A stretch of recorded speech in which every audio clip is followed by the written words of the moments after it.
Today we're going to be talking about Easter eggs, references, and very interesting things that Kishimoto included in the Naruto story, both in the anime and in the manga. This is going to be a list of 42 of the most interesting and also hidden Easter eggs in the Naruto series. Some of them are going to be obviously more well known, but several of them, even if you're a big Naruto fan, you may have never heard of them. Now let's begin with number 1, Haku's and Obito's unmasking scene. Interestingly, I'm starting off this list with a self-reference. And if you've only watched the anime, you would have never caught it because, well, you can only see it well in the manga, but the two major face reveals slash unmasking scenes are going to be Haku's in the very first arc in the Land of Waves, and also Obito's in the last arc in the War Arc. And the self-reference here is that the paneling Kishimoto chose for Obito's unmasking is exactly the same he chose for Haku's unmasking. Both scenes have a 2-page spread of Naruto hitting the person he's about to unmask from 3 different angles, meant to give the scene a lot more power to it. And both 2-page spreads are pretty much identical if you think about it. The only difference is that Naruto punches Haku, but he Rasengans Obito. But even Naruto's pose is exactly the same. So this is going to be the only self-reference to the Naruto series itself. Now let's go for number 2, which is Sasuke's Bruce Lee movements. This is an anime-only scene because it includes some extra animation there, but after Sasuke unlocks his third Tomoe Sharingan, he starts to do some very intricate movements and fighting against Naruto in the Valley of the End, and those movements are pretty much copied from Bruce Lee. Sasuke is doing the same stances, he's throwing the same punches. It's just a very interesting homage that Pierrot Studios decided to make. Number 3 is going to be something pretty similar here in the Naruto versus Neji fight, and this is also anime only. There are a few scenes and exchanges that they pay homage to Cowboy Bebop. You can see how Naruto moves exactly like the characters in Cowboy Bebop fighting against Neji, and it's another cool piece of trivia in those fights and exchanges, especially when it comes to taijutsu. It's much easier to do that type of homage. Number 4, and this is going to be the final taijutsu exchange Easter egg, and that's going to be Sakura versus Shin, paying homage to Captain America versus the Winter Soldier. You can see the movements are exactly the same. Even the twirl that Sakura does with her kunai is exactly the same as it is in the fight between the Winter Soldier and Captain America. You can see they're doing the exact same movements. Now, some people may say, oh, are they just copying those other movies and TV shows? And I guess maybe you could say that because the movements in all the cases I've said so far are exactly the same, so it's much easier to animate because you have a reference, but they're pretty quick. And I think they fall in the camp of being an homage, not just a copy. Number 5 is going to be Jugo and Dragon Ball's Android 16. Kishimoto has pulled a lot from Dragon Ball Z, but Jugo's case is certainly the character that looks the most similar to any character he based off of Dragon Ball. Jugo and Android 16 have similar appearances, personalities, and abilities, and yeah, it's blatantly obvious that Kishimoto pulled a lot of inspiration from Android 16. But I wouldn't say it's a copy because there are some differences. Number 6, we have Son Goku. Now, obviously, this is Goku's full name in Dragon Ball as well, so it's not a very hidden reference or anything because the 4 Tails, the great monkey in Naruto, is also called Son Goku. The 4 Tails does remind us of an Ozaru. The number of tails even matches the 4-star Dragon Ball, which is Goku's favorite. And Roshi is also the Jinchuriki of the 4 Tails, Roshi also being one of the Dragon Ball characters in Master Roshi. However, this is not solely a reference to Dragon Ball Z itself. Obviously, it's most heavily a Dragon Ball Z reference, but both Naruto and Dragon Ball pull the name and the mythological aspect of Son Goku from Japanese mythology. Son Goku is the mythological monkey king in Japanese folklore, and obviously the monkey theme is very much present both in Naruto and Dragon Ball when it comes to Son Goku. Number 7, we have another Dragon Ball reference, which is Chiatsu's mask. In Naruto chapter 150, when Naruto is trying out some weird masks that he finds in that stall in that city in the Land of Fire, we can see several masks on the stall. One of them looks a lot like Chiatsu from Dragon Ball. Naruto doesn't necessarily try that one on, but the reference is very much there. Number 8, we have another Bruce Lee reference, and this one pertains to the character that really pays homage to Bruce Lee in the story, which is Rock Lee. I mean, it's very obvious that Rock Lee is inspired by Bruce Lee. First of all, they share a last name. Second of all, they are masters in martial arts. They're famous for wearing that spandex. Even though Bruce Lee's is yellow and Rock Lee's is green, it's very similar. They have a pretty similar haircut as well, but the interesting reference here is one that you may not have caught if you don't speak Japanese. It's not just a last name Lee that's paying this homage to Bruce Lee in Naruto, because Rock Lee's first name, is also a reference to Bruce Lee. Let me explain. When you write the word Bruce in Japanese, you use katakana, which are Japanese characters that are used to write foreign words mostly, and in Japanese you pronounce the name Bruce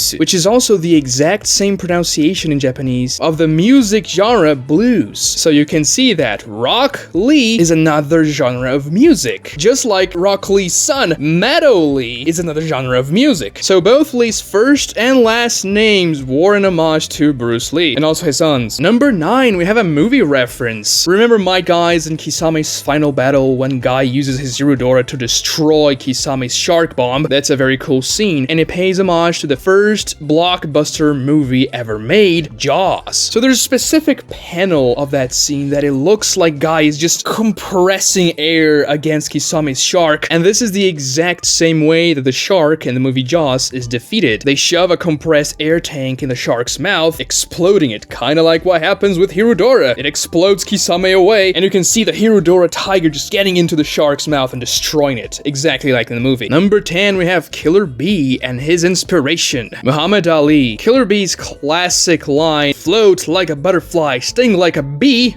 you know, Killer Bee, sting like a bee. He says as he's about to strike Sasuke with all those swords, piercing him and almost killing him in the process. That is verbatim Muhammad Ali's most famous quote, and Killer Bee's name even makes a reference to it because, well, there's a bee in the name. Number 11, the Chunin exams and the Hunter exams. Now, Kishimoto drew a lot of inspiration from Hunter x Hunter, and both series have exams with several different phases. Some phases that require much more knowledge and intelligence, other phases that require you to fight, and you can definitely see the influences that Hunter x Hunter had on the Chunin exams. Even though the Chunin exams are much better than the Hunter exams, but that's neither here nor there. Number 12, we have Naruto and Sasuke having the same colors as Goku and Vegeta, and most people know this already, but obviously Kishimoto took inspiration from the two main rivals of the Dragon Ball series, and essentially just translated the colors to Naruto and Sasuke. Naruto being orange, just like Goku, Sasuke being blue and white, just like Vegeta, and the two characters are also rivals, obviously, though I would argue that Naruto and Sasuke don't really look too much like Goku and Vegeta otherwise. Because number 13, Sasuke's main inspirations, well, they also come from Togashi, the guy who wrote Hunter x Hunter. Kishimoto was a big fan. Sasuke's plot of taking revenge against the one who destroyed his clan of very gifted individuals with red eyes is very much pulled from Kurapika's plot in Hunter x Hunter, because he had to take revenge on those who killed his clan of very gifted individuals with red eyes, even though the brother spin is not something present in Kurapika's story, because Sasuke has to take revenge on his brother, Kurapika has to take revenge on several people that stole the clan's eyes. You can certainly see the influences here, but Sasuke's design and personality were influenced by another Togashi character, Hiei from Yu Yu Hakusho. I mean, you can kind of see the resemblance here, right? Even though Sasuke changed designs a lot, so he doesn't exactly stay the way he started in the series, but yeah, there's certainly an influence here. Number 14, the Naruto hand signs are based on real ninjutsu and hand signs that were done in Japan back in the day. The 12 main Naruto hand signs all mean a different animal, and they actually had the exact same meaning back in the day in Japan, and still do actually, but they're not that used anymore because they were once mostly used for prayers. Number 15, we have a Mortal Kombat reference. The character in question that references Mortal Kombat is going to be Han, and you can see his very Mortal Kombat-esque appearance. He's very much influenced by Ermac, a Mortal Kombat character, and he has the same name as the original Sub-Zero. His powers, on the other hand, very much resemble the character Smoke. Well, he kinda controls smoke. It's not really smoke, it's steam, but it really looks like Smoke's powers from Mortal Kombat. Number 16, we have a reference to a painting, one of the most famous paintings from Japan, the Great Wave of Kanagawa. You can see how the waves look in that painting. Everybody knows it's very classic Japanese art style, and we see Kishimoto paying homage to it in that 2-page spread from Naruto vs Sasuke in the Valley of the End, their final fight, when the Nine Tails and the Susanoo clash a punch against each other in the middle of the Valley of the End lake, and the waves go crazy all around them. They really looked like the waves from that painting. Number 17, when Naruto is in the Turtle Island, training his mastery over the Nine Tails' chakra, he encounters several weird animals in that scene, which he has to kind of guess the sexes of the animals because Yamato and the others are trying to stall for time as Kabuto is attacking the Turtle Island. One of those animals is a massive gorilla, and it's called King-chan, an obvious reference to King Kong, a massive gorilla that also lived in an island just like King-chan lives in Turtle Island in the Naruto series. Number 18, the Hokage Rock, which is the mountain where the Hokage faces are stamped in the Leaf Village, is based on Mount Rushmore. I mean, this one's kind of obvious, maybe some people never thought about it, but yeah, in the beginning of this series there were 4 faces. Mount Rushmore has 4 faces as well. The first 4 Hokage and 4 of the most important presidents of the United United States. Of course, as time goes on, more faces are added to the Hokage mount, which doesn't really happen to Mount Rushmore, but the reference is very much there. By the way, don't forget to like and subscribe if you haven't already. It helps me out a lot, and it takes 2 seconds. Come on. Number 19. Let's do a Datara session now, because Datara is a character that has several references and Easter eggs on him. The first one, number 19, is this one, being that his most famous quote, which is, "Art is an explosion," comes from a Japanese artist called Taro Okamoto. He's pretty famous in Japan, and he's kind of an architect. Taro Okamoto says this saying in a Japanese TV commercial as he strikes a bell of his own design, originally created for a Buddhist temple, which also fits a lot with Datara's saying "cats" whenever he explodes something, because that's also another religious saying that's meant to bring peace and prosperity, which is very ironic, seeing that he does that to explode things. Number 20. In the Naruto vs. Datara fight, there's a point in the fight where Datara says, "Art's no longer pop or explosion. No, art is super flat," when he starts to use other forms of dragons and things made out of clay. And this was to symbolize essentially the evolution of his art. But super flat is actually a post-modern art movement founded by the artist Takashi Murakami. Number 21. The C4 Karura, Datara's nano-explosives jutsu, pulls some inspiration from Buddhist and Hindu mythology, because a Karura is the Buddhist equivalent of a Garuda, a birdman of Hindu mythology who feeds on serpents. So you can see the parallels here. The great bird trying to feed on the serpent, Sasuke, who is the serpent at that point of the story because he had Orochimaru absorbed, he had snake powers and all that, but little did Datara know that Sasuke was actually a hawk all along, and that's the entire theme of the story. He's not a low predator like Orochimaru who slithers around. No, he can fly, he can see very far away. It's all very thematic and interesting. Number 22. Datara's C0 explosion pays homage to the Tower of the Sun. You may have thought that Datara's C0 explosion paid homage to Patrick Star. However, no, you couldn't be more wrong, because the Tower of the Sun is a building that looks exactly like the format of the C0 explosion, with a central column and 2 columns to the sides that kind of make this weird looking ramifications on the building itself, and you can see them in the explosion. It certainly is a very interesting looking building, and it was designed by the same guy who said art is an explosion, Taro Okamoto. Number 23. The Byakugan is based on the victims of the nuclear strikes that were done in Japan. You see, whenever you look at a nuclear strike as it is exploding, the blinding flash essentially destroys your eyes, and it renders you blind, and your eyes become white. There's a very haunting picture of a very young girl with white eyes, and she really looks like Hinata in part 1 with a shorter hair. So Kishimoto paid respects to the victims of those attacks by giving his characters the same eye, but instead of them being blind, it's the eye that sees the furthest. Number 24. The Valley of the End pulls inspiration from the Argonath, a legendary location in Lord of Rings. We see the 2 massive statues just like in the Valley of the End, but in the Argonath they are staring in the distance and not at each other, because Hashirama and Madara were fighting. That was what the statues are to symbolize there, but we can clearly see there was some inspiration pulled from it. Number 25, and let's do some religious Easter eggs and references now. Did you know that pretty much every single Mangekyou Sharingan ability is inspired by a Shinto god? And not only inspired, but they're named after the gods themselves. Amaterasu is the Shinto god of the sun, Tsukuyomi the god of the moon. Makes a lot of sense. The fire, Amaterasu, sun, moon, Tsukuyomi. You see the moon when Itachi uses Tsukuyomi, and also the infinite Tsukuyomi. When you're supposed to cast a genjutsu on the moon itself, it just makes sense to name it after the god of the moon. And Susanoo is the Shinto god of storms. These 3 are all siblings, and you can see them coalescing together in the character of Itachi. Amaterasu, Tsukuyomi, and Susanoo are the children of the creator gods, Izanagi and Izanami, which are also brother and sister in a very weird way. They are father, mother, brother, and sister. It's just kind of weird. So it makes sense for Izanami and Izanagi to be the gods of creation and the relationship they have with the abilities in the Naruto series, because Izanagi and Izanami can both create very interesting and weird things. Izanagi creating an entire alternate reality where you don't get hurt or you cannot die for a brief amount of time, and Izanami creating another mental reality where you have to become a better person in order to escape it. Kodo Amatsukami, on the other hand, is a collective name for the first gods which came into existence at the time of the creation of the universe. Number 26. Kamui is really the only Mangekyou Sharingan ability that's not inspired by the Shinto religion. Rather, it is inspired by the Ainu religion. A Kamui is a spiritual or divine being in the Ainu mythology, and the word denotes a supernatural entity composed of or possessing spiritual energy. Number 27, and this is a direct reference to one very specific fact act that happens in Shinto mythology. The god Susanoo, aka Susanoo no Mikoto, which is the god's full name in Shinto mythology, slays Yamata no Yorochi, the 8-headed serpent with a legendary sword Kusanagi no Tsurugi, which came from the tail of Yamata no Yorochi along with the Yara no Kagami, aka the Yara mirror. And the god Susanoo also possessed the Yasakani no Magatama jewel, which became a sacred object in Imperial Japan. Now, I just described a scene that happened in the Naruto series, didn't I? Itachi using his Susanoo, using the sword Kusanagi no Tsurugi, which was actually the name of the sword that Orochimaru has in the story, but in mythology, Susanoo steals that sword from Orochimaru, but Itachi has the Totsuka blade. But Susanoo also has the Yara mirror, something that Itachi famously has with his Susanoo, and later on we even see Itachi using the Magatama, the beads that he uses in the work. He doesn't use it against Orochimaru, but the scene in which Itachi slays the 8-headed serpent, aka Orochimaru, is pulled out straight out of Shinto mythology. Number 29. The Nine Tails is based on mythological lore from Chinese and Japanese legends. The appearance of the nine-tailed fox symbolizes peace and prosperity in the world, which is a little bit weird, seeing that many terrible things happened because of the Nine Tails, including the mass destruction of the Leaf Village the day Naruto was born. Regardless, nine-tailed foxes were also called Kitsune or Kurama, hence the name of the Nine Tails in the Naruto universe as well. And in the legends, the foxes were often depicted as mischievous, usually tricking other people with the ability to disguise themselves as a beautiful man or woman. So that aspect wasn't really copied to the Naruto story, even though you can say that Naruto himself does that from time to time with his sexy jutsu. And if you didn't know, Kishimoto planned for Naruto to actually be the Nine Tails itself in the early drafts of Naruto, so Naruto keeping this sexy jutsu thing makes sense, as he was supposed to be the fox itself, but now there are two beings in one. Number 29. Shukaku and the Tanuki. This is another legend from Japanese mythology. In the folklore, a tanuki was disguised as a teapot belonging to a monk named Shukaku, and that was a special teapot because the tea would never run out. So Kishimoto draws a clear inspiration for Shukaku in the story because in the original series, Shukaku was said to be sealed in a teapot, and then it's expanded upon in the work in Naruto Shippuden we actually see the monk. Obviously the one-tailed Shukaku is a tanuki, and tanukis also had a big rivalry with nine-tailed foxes in mythology, hence why Shukaku and Kurama don't really like each other very much, and they're always teasing each other and being very antagonistic. Number 30. Hashirama's thousand-armed Buddha statue is inspired by a Buddhist deity, which is kind of obvious because it's a thousand-armed Buddha statue, and I'm pretty sure I'm going to butcher the name of the divinity, but it's called Avalokiteshvara, something like that, who's often depicted with 1,000 arms and 11 heads. And the massive amounts of arms and heads is to symbolize the ability of this deity to help all beings, kind of like how Hashirama always wants to help people out regardless of who they are. So it just makes a lot of thematic sense. Number 31. The Rinnegan paths are based on the 6 paths of Buddhist reincarnation, aka the 6 paths in Buddhist cosmology. These 6 paths are worlds where sentient beings are reincarnated based on their karma, which is linked to their actions in previous lives. And you can see that each path of pain really resembles what this particular world represents. We have the world of gods, or celestial beings, being Deva. The Deva path obviously has the most godlike abilities out of all the pain paths, being able to create moons and Shinra Tensei, Bansho Tennin. The names of the abilities themselves are divine in nature. We have the world of warlike demigods, or Asura, and you can see the Asura path has all kinds of weapons and blades and missiles, very much warlike. We have the world of human beings. The human path is able to extract human souls. We have the world of animals. Obviously, the animal path summons several massive animals that he controls with the Rinnegan. We have the world of hungry ghosts, or Preta. The Preta path is the hungry path that's consuming all chakra and is devouring everything. Makes a lot of sense. And we also have the world of hell, or Naraka. The Naraka path's signature ability is to summon the king of hell, pull tongues out of people, killing them in the process, and also revive people through dark, untold rituals. Number 32. Indra is the king of the Devas, a god associated with the sky, lightning, weather, thunderstorms, rain, river flows, and war itself. Indra is a warrior god, and obviously Indra, the character, the son of Hagoromo, was very much a warrior, a lone warrior, but a very powerful one like the god implies. Sasuke's final ability, Indra's arrow, very much resembles the lightning, thunder, and storms that the god represents, and his Indra Susanoo as well, as the armor is encasing this massive storm of lightning within. Number Number 33, Aminotejikara, Sasuke's unique Rinnegan ability that he can swap places with other people or objects, is based on a Shinto deity named Aminotejikaro, which is more akin to a demigod, the equivalent of, say, Hercules in Roman mythology. The name Aminotejikaro carries the connotation of a male god with extreme physical brute strength, which is a little bit weird because that's not exactly what the jutsu does. It's not a brute strength jutsu at all. And you could also translate Aminotejikara into the heavenly hand power, which makes more sense. It's almost like a god putting his hands in the battlefield and swapping places. Number 34, Hidan's religion, Joshinism, is loosely based on an Indian cult called Thuggee. Don't ask me what the cult does. Number 35, Jiraiya, Orochimaru, and Tsunade are based on famous characters from a Japanese folktale called The Tale of Jiraiya the Gallant, which is also the name of the arc where Jiraiya dies, and the three Sannin share the exact same name as the three main characters on that tale. They also have a big connection to toads, snakes, and slugs in the folklore story. Number 36, the Warring States period in the Naruto series is inspired by the Warring States period in Japan, which happened in the 15th and 16th centuries when several feudal clans went to war against each other. Number 37, Madara's Inton Raiha, or Lightning Dispatch, the lightning jutsu he uses in the very beginning of the fight against Naruto and Sasuke during his Ten-Tailed state, takes inspiration from another movie, The Amazing Spider-Man 2 of all movies. It's a pretty bad movie, but because that chapter of Naruto was coming out about the time that the movie was about to come out as well, a producer of Amazing Spider-Man 2 did an interview with Kishimoto and showed him the poster of the movie which depicts Electro shooting lightning. So Kishimoto paid an homage to the movie poster in the movie itself by making Madara shoot lightning exactly like Electro is shooting the lightning in the movie poster. Which it kind of makes sense because you wouldn't really expect Madara to use a lightning style jutsu of all things. Sure, he acquired all sorts of nature transformations and everything whenever he got the Ten-Tails, but it seems kind of random, so it makes sense it was just a reference. Number 38, Sakura's character design and personality were based on Kishimoto's wife. This was remarked by Eiichiro Oda, the author of One Piece, after he attended Kishimoto's wedding. There are accounts of Kishimoto's wife being mad and disappointed at him because Naruto, the character Kishimoto reportedly most based on himself, ended up with Hinata instead of Sakura in the end of the story, so you can imagine that would cause a little bit of a rift in the couple. Number 39, Hinata's scarf. Perhaps to make up with his wife after Naruto didn't end up with Sakura, Kishimoto inspired the scarf Hinata gives to Naruto in something that happened to him and his wife, as Kishimoto states in an interview that his wife made him a scarf as well, just like Hinata makes one for Naruto in the last. Number 40, Ichiraku Ramen is based on a real ramen shop Kishimoto used to go when he was going to college in Kyushu Sangyo University. Number 41, the Leaf Village is inspired by the village Kishimoto was born in called Nagi. It has a vaguely circular shape and is surrounded by mountains just like the Leaf Village. Number 42, the One Piece pirate symbol can be seen in the epilogue chapter drawn on Naruto's Hokage face, a very interesting homage that Kishimoto paid to One Piece, the series' greatest rival in the time it was being released. It was pretty cool of him to do an homage in the very last chapter in one of the last panels of the whole series, and also in such an impactful panel as it's the first time we're seeing Naruto's Hokage face on the mountain, and Oda also paid an homage to Naruto the time that the final chapter came out in this drawing right here. You can see several Leaf Village symbols and other things that resemble Naruto here, so it was interesting to see both authors acknowledging each other when Naruto ended. Let me know in the comments how many of these you didn't know and your favorite fact that I told you. Also, please subscribe if you haven't already, ring those notifications so you always know when the videos come out, and like the video. This boosts it with the algorithm so much and it helps me out a lot too. Come on, it takes 2 seconds, just do it. Thank you so much for watching, guys.